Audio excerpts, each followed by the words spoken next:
Well, the big news in American soccer is the fact that on Friday it was announced that Major League Soccer announced its plans to not have its first teams participate in the most historic competition in all of American soccer, the U.S. Open Cup. That was a decision that was ratified by the MLS Board of Governors and has not yet been signed off on by U.S. Soccer. But either way, this would be a huge and massive change to what has been an incredibly successful and just historic tournament in U.S. soccer.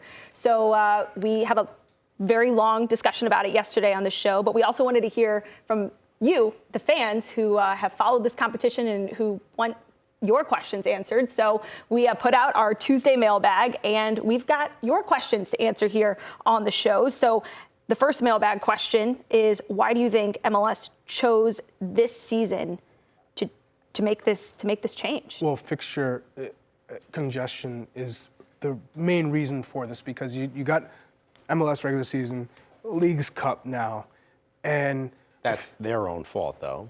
Right. So now all these clubs in Concacaf Nation Champions Cup. So if you're playing all these matches, there's a lot of pushback saying, hey, the players, we can't play 60, 70 matches in a season. LAFC played what, 50? Almost 55 matches right, this year? and the players are saying that's too much for the depth that we have. If you're pushing these players, and we see in MLS teams nowadays, you're not getting past the 14th player typically in terms of depth. So if you have these injuries because of so many matches, then owners and coaches are like, that's enough. So they're saying, hey, we can push the U.S. Open Cup aside, because not too many teams take it serious until you get to like the semifinals or finals. But we come back to, hey, if you want to rotate your squads, fine. But you shouldn't be pulling out of the competition entirely. It's also, how many games for MLS teams is it realistically? I mean, for the ones who go far, yes, you're playing.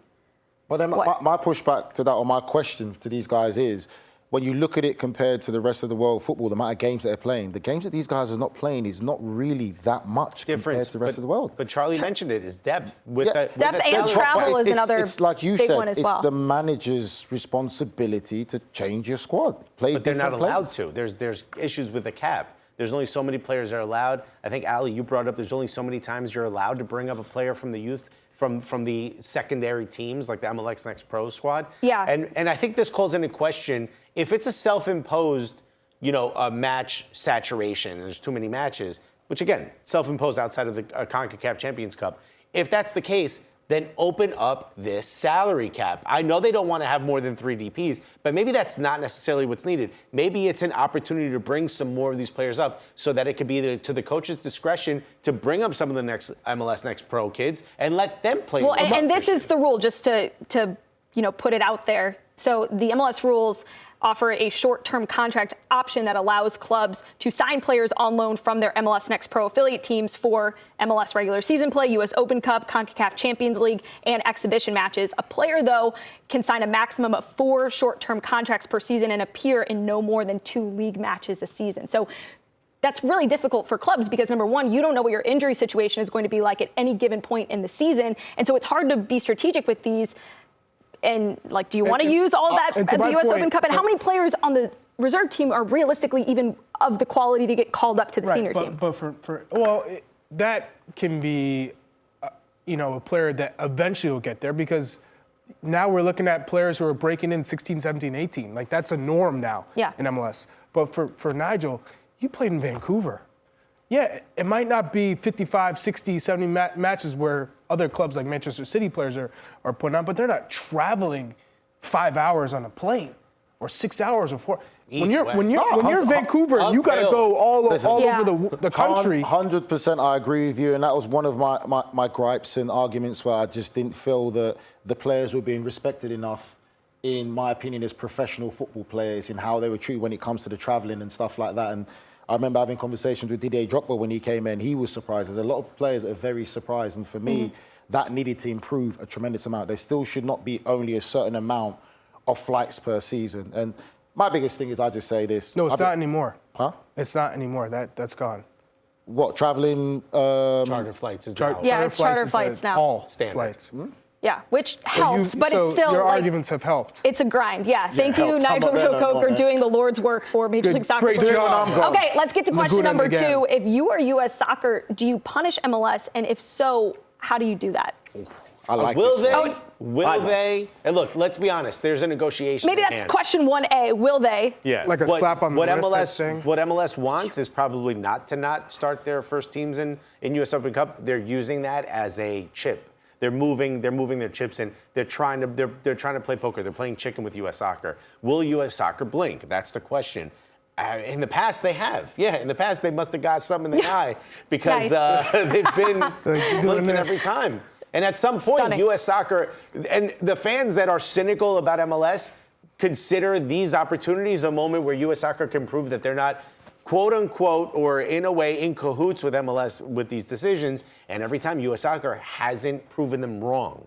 And it's time for them to at least step up and say, no, this isn't how it goes. They both need each other to grow the game. Why can't we all just get along, everybody? Just work it out.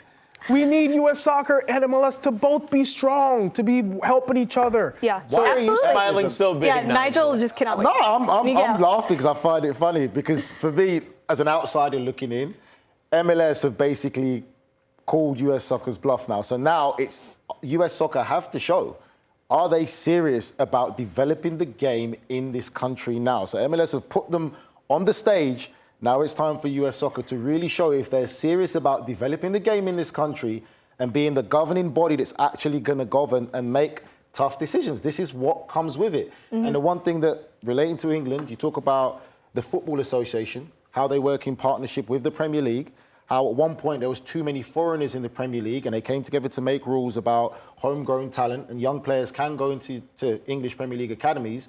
As long as they're there for 4 or 5 years, they're considered as homegrown because the academy invests to develop these players. So it's working together to develop it. There was one point there was a lack of English players playing. Now there's a good amount of young English players playing. So it's working together to develop the league for the good of the nation as well as the Premier League. So now those US foreigners taught you guys how to play. Is Don Garber on the board of U.S. Soccer? Board of Governors? Ivis, can you fact check? Yeah, Ivis is going to fact check that. While he does, let's get to question number 3. We've been talking about the money. Should U.S. Open Cup raise the prize money to match League's Cup? Would that make a big difference here? Yes. I think, at least from the player's perspective, more money means there's a real push to play these games. I mean, you make it worth it in their eyes. And you know, but that doesn't necessarily mean it's going to trickle down to the players. well, it's Depending on what contract you sign. But if you know how much they got, you know how much you players. can ask for now. And I will say, this isn't just MLS players don't get paid enough, so they're going to want to play for the money. You saw Giannis Antetokounmpo when he was talking about not even wanting to play in the in-season tournament, and the guy goes, "What are you going to do with the $100,000?" He's like, "Yeah, we getting $100,000." Just in. So Don Garber is on the board of directors for U.S. Soccer. There you go. So you got the league, MLS saying this, U.S. Soccer, but they have the commissioner of Major League Soccer. Damn, on so the he was board like, of yo, we're pulling out the first team player. And he was like, what'd you just say to me? That's it, we pulling out the first team player. Nah, you can't do that. Nah, I can't. Oh my God, maybe, right, hey. maybe we can let you do it. Hey, All right, we'll talk tomorrow. I see you. Phones, look at us. Hey, before we go to break, quickly, yes or no, is this decision reversed by MLS before next season? Well, I mean, you got. Yes or no, Charlie Davies? I believe there's a possibility. A possibility, okay. That things change. I'm English.